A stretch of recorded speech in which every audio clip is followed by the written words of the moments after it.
जय हिंद। आज हम बात करेंगे हाई स्कूल और इंटर करने के बाद आप कौन सी नौकरी कर सकते हैं।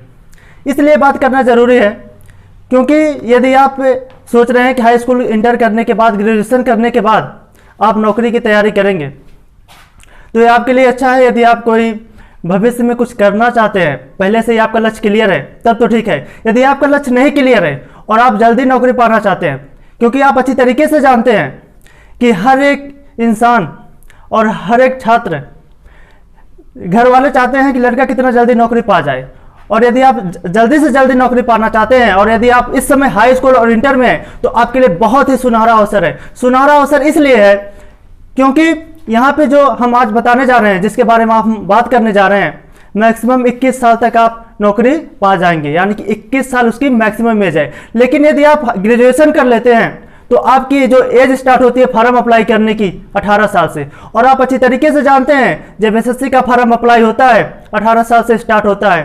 फॉर्म 2019 में अप्लाई होगा, वैकेंसी का क्या पता है कब आएगी कब नहीं आएगी। फॉर्म अगर अप्लाई होगा 2019 में, आप जानते हैं रेलवे का फॉर्म अप्लाई किए थे 2019 में, फरवरी से मार्च, 31 मार्च लास्ट डेट थी, और अभी तक पेपर कब होगा इसका कोई अंदाजा नहीं है कि पेपर होगा कि भी नहीं होगा, ठीक है। और दूसरी चीज, यदि पेपर हो भी गया उसके बाद उसमें मेडिकल भी है, फिजिकल भी है, यानी कि अगर कोई वैकेंसी आती है एसएससी की तो कम से कम 5-6 सालों में क्लियर होती है, ठीक है। आप 18 थे, 18 साल के हुए तब फॉर्म अप्लाई किए, 5-6 सालों में क्लियर हुए, यानी कि 26-27 साल तक आप ऐसे ही नौकरी के चक्कर में इधर उधर घूमते रहे। अब हम आज जो बात करने वाले हैं, यदि आप हाई स्कूल और इंटर में है तो बिल्कुल साफ शब्दों में आपसे कहने वाले ये है कि आपके लिए बहुत ही सुनहरा अवसर है और कुछ अलग से सब्जेक्ट भी ज्यादा पढ़ना नहीं है, ठीक है। तो आइए हम जानते हैं। पहली वैकेंसी आज हमारी जो है एयरफोर्स की है। यदि आप इंटर में हैं और मैथ से हैं, यानी कि फिजिक्स आपकी यदि अच्छी है, मैथ अच्छी है और इंग्लिश अच्छी है, तो हम यही आपसे कहेंगे कि एयरफोर्स का फॉर्म जरूर अप्लाई कीजिएगा। इसलिए अप्लाई कीजिएगा कि ये यूपीएससी की नौकरियां हैं और साल में 2 बार आती हैं, यानी कि हर 6 महीने में इसे अपनी एक वैकेंसी क्लियर करनी है। सीटें जो होती हैं क्लियर नहीं होती हैं, लेकिन अनुमान जो लगाया जाता है 2000 से 3000 या 1500 से 2000 अनुमान और से हम लोग बता सकते हैं, क्योंकि सीटें प्रदर्शित नहीं की जा सकती हैं, ठीक है। एयरफोर्स की नौकरी थी, इसमें एक्स और वाई 2 ग्रुप होते हैं। जो एक्स ग्रुप होते हैं आप जानते हैं, जो लोग पायलट होते हैं, अभिनंदन का नाम आपने अवश्य सुना होगा। जो अभिनंदन थे एक्स ग्रुप से क्या हुए थे, भर्ती हुए थे। जो एक्स ग्रुप वाले होते हैं वो पायलट बनते हैं, लेकिन 3 साल की ट्रेनिंग के बाद। जो वाई ग्रुप वाले होते हैं कि आप जानते हैं हर जगह मेस होता है, यानी कि खाना बनाने वाले होते हैं, सफाई कर्मी होते हैं, ठीक है, वाई ग्रुप में आते हैं, जो हवलदार का रूप में काम करते हैं। इसकी जो एज होती है 16 से 21 साल तक। 16 साल के जब आप हो जाएंगे तो आप फॉर्म अप्लाई कर सकते हैं, यानी कि आप इंटर पास आउट होने के बाद, यानी कि इंटर यदि आप अपीयरिंग भी हैं, यानी कुछ साल आपने अगर पेपर दिया इंटर का, आपकी रिजल्ट आने वाला है, तो आप इसका क्या कर सकते हैं, फॉर्म अप्लाई कर सकते हैं। इसकी जो एज लिमिट है 16 से 21 साल तक है, ठीक है। इसमें क्या है, लड़के भर्ती होने वाले हैं, ठीक है। दूसरी जो है वैकेंसी नेवी की है, इसमें 3 ग्रुप होते हैं, AA, SSR और MR, ठीक है। AA, SSR और MR। ठीक उसी के पैरेलल आपकी जो वैकेंसी है कोस्ट गार्ड की है। आपने नेवी का नाम सुना होगा, लेकिन कोस्ट गार्ड का नाम बहुत कम सुना होगा। इसका मतलब होता है तटरक्षक, यानी कि समुद्र में आप सुने होंगे कि जो समुद्र के किनारे, यानी कि एक बॉर्डर से दूसरे बॉर्डर पे जो लोग समुद्र में सुरक्षा करते हैं देश की, वो कोस्ट गार्ड सेना होती है। ये इसके जो AA है वो यांत्रिक के समान है, जो SSR वाले हैं नेवी के DD के समान है, और जो MR वाले हैं वो DB के समान है। अब इसकी जो क्वालिफिकेशन है, एयरफोर्स में इंटर पास आउट था, लेकिन नेवी में और कोस्ट गार्ड में जो MR और DB है वो हाई स्कूल पास आउट आप यदि हैं तो भर सकते हैं, अप्लाई कर सकते हैं फॉर्म। और AA, SSR और यांत्रिक और GD के लिए आप इंटर एलिजिबल होने चाहिए, यानी कि इंटर पास आउट होने चाहिए, तभी आप एलिजिबल हैं, ठीक है। तीसरी चीज आती है आर्मी सोल्जर की।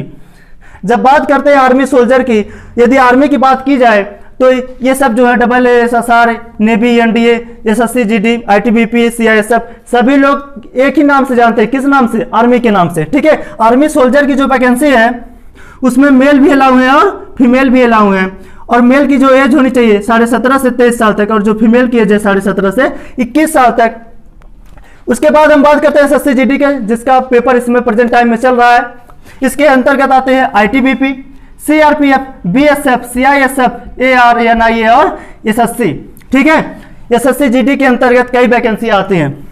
इसकी जो एज है 18 से 23 साल तक, और इसमें सिर्फ हाई स्कूल पास आउट होना चाहिए। अब बात करते हैं, यहाँ तक तो बात ठीक थी, आप जानते भी होंगे, लेकिन बात इस चीज की आती है तैयारी कैसे की जाए। तैयारी इसलिए महत्वपूर्ण है क्योंकि यूट्यूब पे इतनी बड़ी जनसंख्या, इतना बड़ा यूट्यूब का संसार है, इसमें हजारों शिक्षक हैं, लाखों शिक्षक हैं, लेकिन समस्या किस बात की आती है। शिक्षक आता है आपको, जैसे आप चूरन दिया जाता है, आप किसी चीज को कहते हैं कि चूरन दिया जाता है ना इस चीज को करने के लिए, शिक्षक आपको कॉन्सेप्ट नहीं बताएगा, आपको सवाल बता देगा, उस सवाल के पीछे का थोड़ा सा कॉन्सेप्ट बता देगा, और आप अच्छी तरीके से जानते हैं नीम हकीम खतरे जान, यानी कि आधी अधूरी जो ज्ञान होता है, आधा ज्ञान बहुत ही खतरनाक होता है, पूरा ज्ञान रखना बहुत ही आवश्यक है।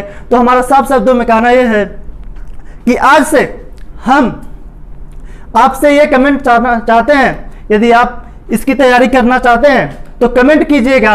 हम जो है इसका सिलेबस बिल्कुल शुरू से लास्ट तक चलाएंगे, और सिलेबस में बहुत ज़्यादा डिफरेंस नहीं है।